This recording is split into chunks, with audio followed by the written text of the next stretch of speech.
Hello students, I am Archana Varun. My channel is Chatreshwar Varun. आज हम शिक्षा मनोविज्ञान का सेकेंड यूनिट स्टार्ट करेंगे। अधिगम लर्निंग। अधिगम एक ऐसी मानसिक प्रक्रिया है जिसके द्वारा व्यक्ति परिपक्वता की ओर बढ़ते हुए तथा अपने अनुभव से लाभ उठाते हुए अपने व्यवहार में परिवर्तन या परिमार्जन करता है। परिभाषा अधिगम की वुडवर्थ। अधिगम विकास की प्रक्रिया है। क्रो के अनुसार सीखना आदतों, ज्ञान व अभिवृत्तियों का अर्जन है। वुडवर्थ के अनुसार नवीन ज्ञान व नवीन प्रतिक्रियाओं को प्राप्त करने की प्रक्रिया सीखने की प्रक्रिया है। कॉर्नबेक के अनुसार अनुभव परिणाम स्वरूप व्यवहार में परिवर्तन ही अधिगम है। गेट्स व अन्य अनुभव व प्रशिक्षण के द्वारा व्यवहार में परिवर्तन या संशोधन होना ही अधिगम है। गिलफोर्ड के अनुसार व्यवहार के परिणाम स्वरूप व्यवहार में किसी प्रकार का परिवर्तन होना ही अधिगम है। अधिगम की विशेषताएं: सीखना सार्वभौमिक है। सीखना वातावरण की उपज है। सीखना जीवन पर्यंत चलता रहता है। सीखना बुद्धि में विकास करना है। सीखना व्यवहार में परिवर्तन करना है। सीखना अनुभव का संगठन है। सीखना एक खोज करना है। अधिगम एक सक्रिय रहकर होता है। अधिगम में समय लगता है। अधिगम से अपेक्षाकृत स्थायी परिवर्तन होता है। अधिगम के सोपान: अभिप्रेरणा, विभिन्न अनुक्रियाओं में बाधाएं, पुनर्बलन, अनुभव का संगठन, लक्ष्य।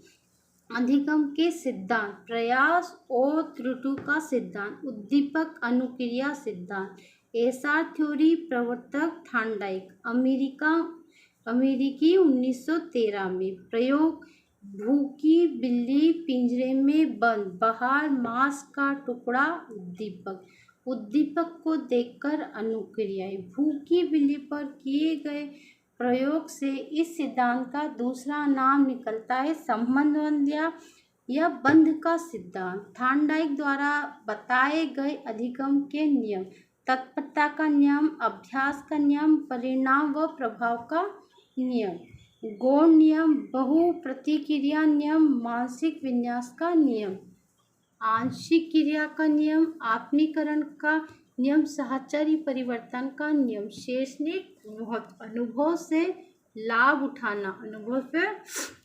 उठाना, निरंतर प्रयास पर अभ्यास की क्रिया पर आधारित करके सीखना, असफलता में सफलता, निराशा में आशा, आत्मविश्वास, आत्मनिर्भरता, छोटे बालकों के सीखने के लिए विशेष उपयोगी, मन बुद्धि से सीखने के लिए विशेष उपयोगी। अनुभव अनुकूलित अनुक्रिया सिद्धांत, शास्त्रीय अनुबंधन का सिद्धांत। प्राचीन अनुबंधन का सिद्धांत, संबंध प्रतिक्रिया का सिद्धांत, अनुबंधन का सिद्धांत। CR theory. कुत्ता, घंटी, भोजन। घंटी है अस्वाभाविक उद्दीपक, भोजन है स्वाभाविक उद्दीपक। अब है इसमें स्वाभाविक अनुक्रिया, लार है स्वाभाविक अनुक्रिया। देखिए कुत्ता आएगा, ये आपने देखा किस तरह से होता है। कुत्ता को मिलेगा भोजन। यदि हमने कुत्ते को घंटी बजाए तो स्वाभाविक उद्दीपक हुआ और स्वाभाविक हमें भोजन मिलेगा।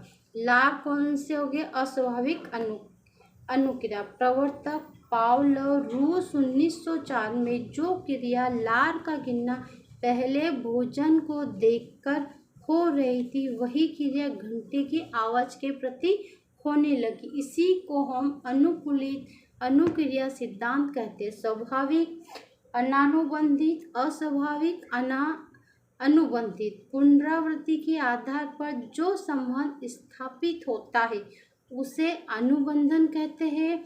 पाउलो को अनुबंधन का पिता जनक माना जाता है।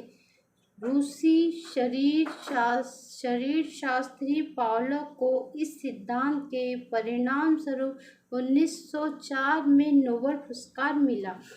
मुख्य शब्दावली: विलोप, विलोकीकरण, अनुबंध स्थापित हो जाने के बाद यदि बार बार मात्र अनुबंधित उद्दीपक घंटी ही प्रस्तुत किए जाने पर अनंतोगत्वा अनुबंधित प्रतिक्रिया का बंद हो जाना विलोप कहलाता है।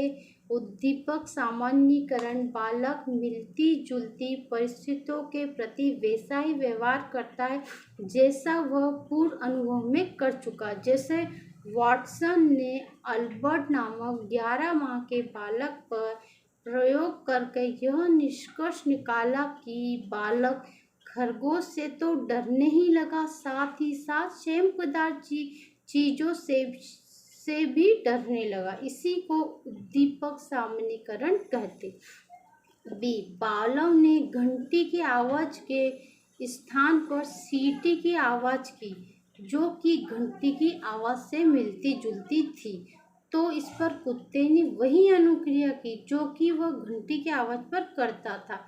एक बालक को लाल गुलाब का कांटा चुभने पर चोट पहुंची, तो वह किसी भी लाल वस्तु से डरने लगा। इसी को उद्दीपक सामान्यीकरण कहते। उद्दीपक विभेदीकरण: कुत्ते की घंटी की आवाज पर पुनर्बलित किया गया, सीटी की आवाज पर नहीं, तो कुत्ता धीरे धीरे दोनों उद्दीपकों के बीच विभेद करना सीख गया और अब वह घंटी की आवाज पर ही अनुक्रिया करता था, सीटी की आवाज पर नहीं। समय कारक: अस्वाभाविक उद्दीपक व स्वाभाविक उद्दीपक के बीच अनुबंधन स्थापित होने के लिए 5 सेकंड से अधिक का अंतराल नहीं होना चाहिए, अन्यथा दोनों उद्दीपकों के बीच अनुबंधन स्थापित होने में कठिनाई होगी। शैक्षणिक महत्व: प्राणी तभी सीखता है जब वह सतर्क होता है। शिक्षण में श्रव्य दृश्य सामग्री का प्रयोग इसी सिद्धांत पर आधारित है। यह सिद्धांत क्रिया की पुनरावृत्ति पर बल देता है। यह सिद्धांत पुनरावृत्ति के आधार पर अनुबंधन स्थापित करने पर बल देता। भाषा को सीखने सिखाने के लिए यह सिद्धांत विशेष उपयोगी है। आदत का निर्माण इसी सिद्धांत पर आधारित। इस सिद्धांत के द्वारा भय संबंधित मानसिक भ्रांतियों को दूर किया जा सकता है। इस सिद्धांत के अनुसार बालक से कभी भी ऐसे शब्दों की पुनरावृत्ति ना करें जो आगे चलकर कुंठा में बदल जाए, क्योंकि बालक में प्रेम घृणा का विकास इसी प्रकार होता है। यह सिद्धांत यांत्रिक तरीके से सीखने पर बल देता है। सक्रिय अनुबंधन, क्रिया प्रसूत अनुबंधन, कार्यात्मक अनुबंध सिद्धांत।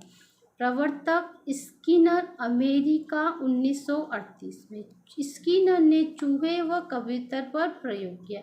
चूहा स्किनर बॉक्स में बंद उछल कूद क्रिया कर भोजन को बनाया पुनः। स्किनर क्रियाओं पर विशेष जोर देते, इसलिए उन्होंने थॉर्नडाइक के सिद्धांत का में बदल दिया। स्किनर का मानना है कि क्रिया करते रहना चाहिए तथा क्रिया करने के तुरंत बाद बालक को पुनर्बलन देना चाहिए, क्योंकि पुनर्बलन मिलने से क्रिया करने की गति में अधिक तीव्रता आ जाती है। शैक्षणिक महत्व: वांछित अनुक्रिया के पुनर्बलनीकरण से बालकों को प्रोत्साहन मिलता है और वे उचित व्यवहार करने लगते। क्रिया के अनुसार सकारात्मक और नकारात्मक पुनर्बलन तुरंत देना चाहिए, क्योंकि देर करने से इसका प्रभाव कम हो जाता है। इस सिद्धांत के द्वारा बालक में अपेक्षित व्यवहारगत परिवर्तन किया जा सकता है। इस सिद्धांत में चूहे को भोजन का मिलना उसके लिए उचित पुनर्बलन है।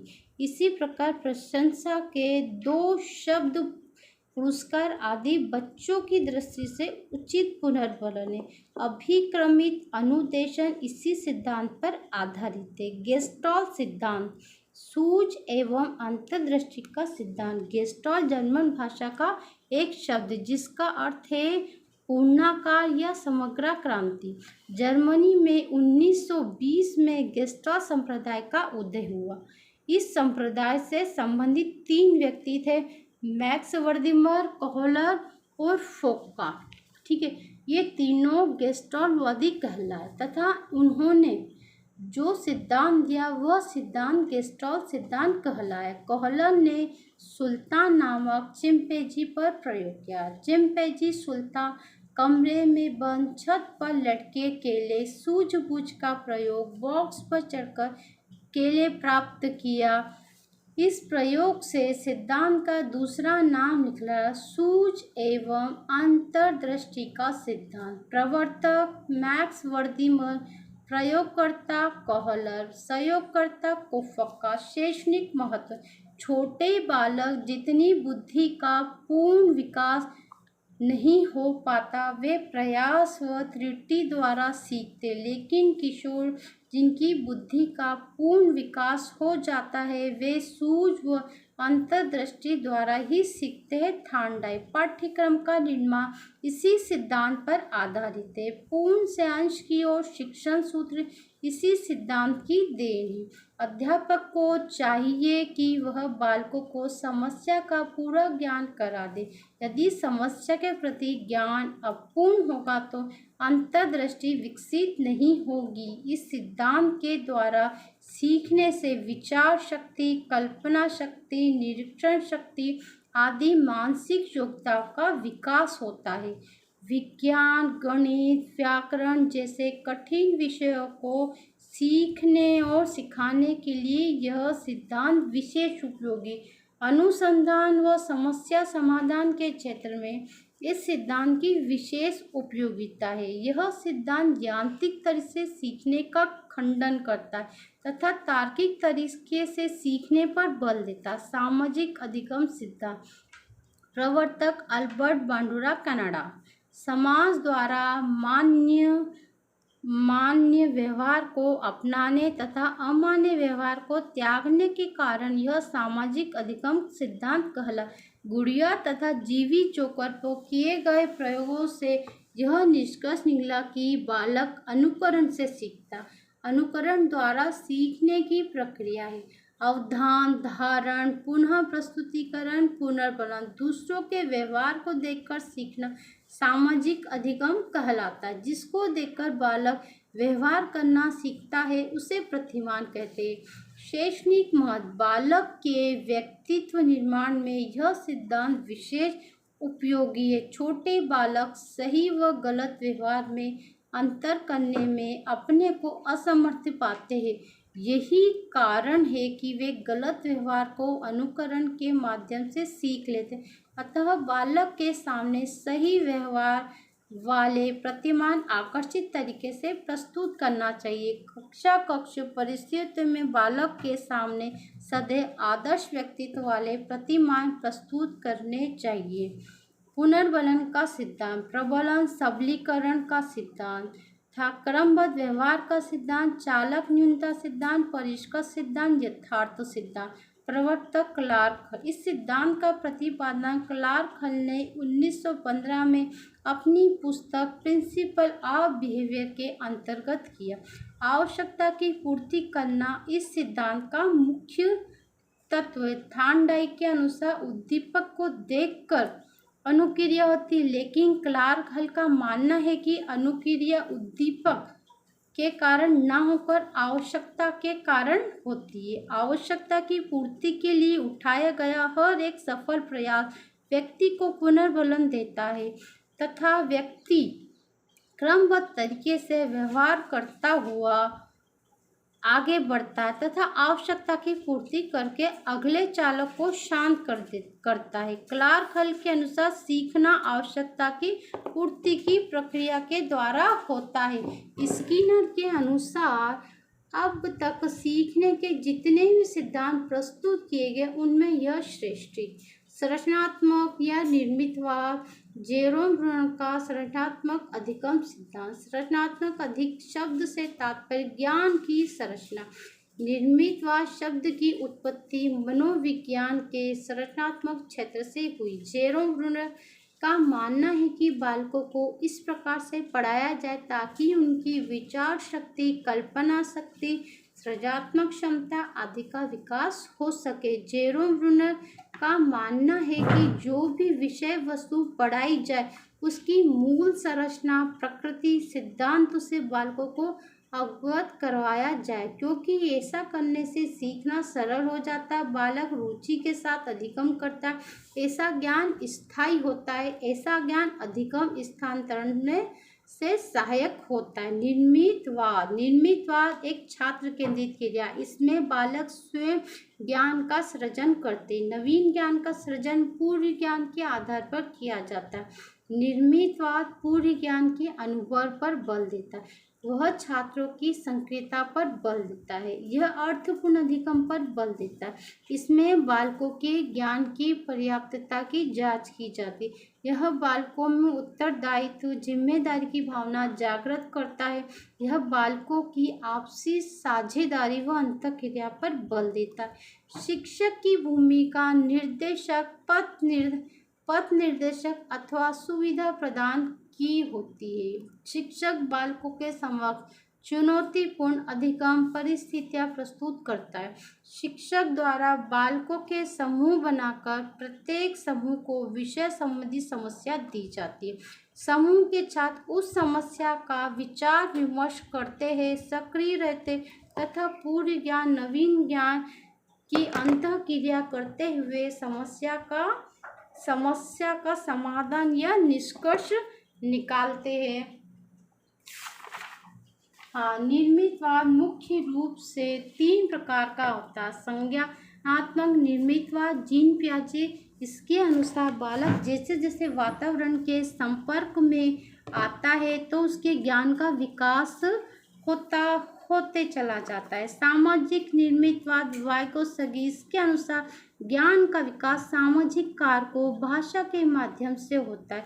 त्रिज्यीय निर्मितवाद, जेरोम ब्रूनर, त्रिज्यीय निर्मितवाद के अनुसार ज्ञान का निर्माण व्यक्तिगत रूप से होता है, जो कि विशिष्ट परिस्थितियों में प्रदान किया जाता है। जेरोम ब्रूनर की मुख्य पुस्तक द रिलीवेंस ऑफ एजुकेशन, शिक्षा प्रक्रिया। विधि निर्माण आधारित अधिगम की अवस्था, इस अवस्था में शिशु अपनी संवेदनाओं, शारीरिक क्रियाओं के माध्यम से ज्ञान ग्रहण करता है। प्रतिमा आधारित अधिगम की अवस्था, इस अवस्था में बालक मूल प्रत्यक्षीकरण द्वारा अधिगम करता है। चिन्ह आधारित अधिगम की अवस्था, इस अवस्था में किशोर चिन्हों, प्रतीकों व अमूर्त चिंतन द्वारा अधिगम करता है। आशुबेल का अधिगम सिद्धांत, आशुबेल, जेरोम ब्रूनर दोनों के सिद्धांत आधुनिक संज्ञानात्मक क्षेत्र के अंतर्गत आते। दोनों के सिद्धांत लगभग समान है, दोनों के सिद्धांत अर्थपूर्ण अधिगम पर बल देते। दोनों के सिद्धांत में केवल एक विषमता है। जेरोम ब्रूनर का मानना है कि बालक अर्थपूर्ण अधिगम आज्ञानात्मक तरीके से करता है, जबकि आशुबेल का मानना है कि बालक अर्थपूर्ण अधिगम निगमनात्मक तरीके से करता है। कूट लेविन का क्षेत्र सिद्धांत या तल रूप सिद्धांत, इस सिद्धांत के अनुसार अधिगम व्यक्ति व वातावरण का प्रतिफल है, जिसे निम्न संकेत द्वारा दर्शाया L=P1 × E1, अनुभव के स्थान पर वातावरण को अधिक टॉलमैन का चिन्ह सिद्धांत का बालक को चिन्हों के माध्यम से अधिगम करता है। टॉलमैन ने वातावरणीय अधिगम को चिन्ह नाम दिया। गुथरी का प्रतिस्थापन सिद्धांत अधिगम जन्मजात अर्जित अनुक्रिया को दूसरे अथवा प्रतिस्थापित क्षेत्रों की ओर विस्तारित करते हैं। कार्ल रोजर का अनुभवजन्य अधिगम सिद्धांत, यह सिद्धांत अनुभव करके सीखने पर बल देता है। इस सिद्धांत का मानना है कि अध्यापकों को बालकों को क्या पढ़ना है, कैसे पढ़ना है आदि बातों को थोपना नहीं चाहिए, बल्कि उन्हें स्वतंत्रता पूर्वक अधिगम करने देना चाहिए। शिक्षकों की व्याख्यान विधि जैसे परंपरागत विधियों के स्थान पर शैक्षणिक भ्रमण, परिचर्चाएं, सेमिनार, कार्यशाला आदि शिक्षण नीतियों का आयोजन करना चाहिए, ताकि बालक स्वयं अनुभव करके सीख सके, क्योंकि अनुभव करके सीखा हुआ ज्ञान स्थायी होता है।